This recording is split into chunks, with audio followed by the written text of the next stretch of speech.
Periods delay हैं, time से पहले आ गए हैं, पेन है बट ब्लीडिंग बहुत कम है।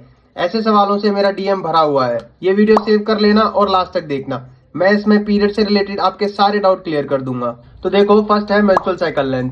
तो नॉर्मली मेंस्ट्रुअल साइकिल आपकी 21 डेज से 35 डेज तक की होती है, जिसमें ब्लीडिंग नॉर्मली 2 से 7 दिन तक होती है। अब कुछ लोगों का सवाल होता है कि पेन तो है बट जो ब्लीडिंग है वो रेगुलर से कम हो रही है। तो याद रखो, total 30 to 40 ml average blood loss होता है। मैक्सिमम लिमिट 80 ml है। तो क्वेश्चन आता है ब्लड लॉस को फिर मेजर कैसे करेंगे?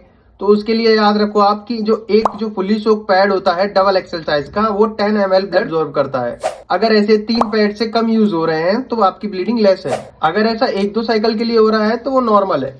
बिकॉज इसका जो मेन रीजन होता है वो लाइफस्टाइल रिलेटेड हो सकता है, लाइक स्ट्रेस हो सकता है, लॉन्ग ट्रेवल, या फिर मेनली लो न्यूट्रिशन डाइट हो सकता है। अगर कंटिन्यूअसली 3 मेंस्ट्रुअल साइकिल में सडन लाइट ब्लीडिंग है तो आपको डॉक्टर से कंसल्ट करना है। बिकॉज इसके मेडिकल रीजन भी हो सकते हैं, लाइक थायराइड डिसीज हो सकता है, अनीमिया हो सकता है, या फिर पीसीओएस कंडीशन भी हो सकती है। तीसरा है ब्लड कंसिस्टेंसी। ब्लड जो है आपका डार्क रेड कलर का होता है, उसमें कोई भी क्लॉट्स नहीं होते और विद और विदाउट क्रैम्प हो सकता है। चौथा है रेगुलर साइकिल में वेरिएशन। तो रेगुलर साइकिल में प्लस माइनस 2 to 3 डेज की वेरिएशन हो सकती है, बट कभी कभी 1-2 साइकिल में लाइफस्टाइल की वजह से, इंटरकोर्स की वजह से, या लो न्यूट्रिशन डाइट की वजह से आपके जो पीरियड्स हैं 5 to 7 डेज डिले हो सकते हैं।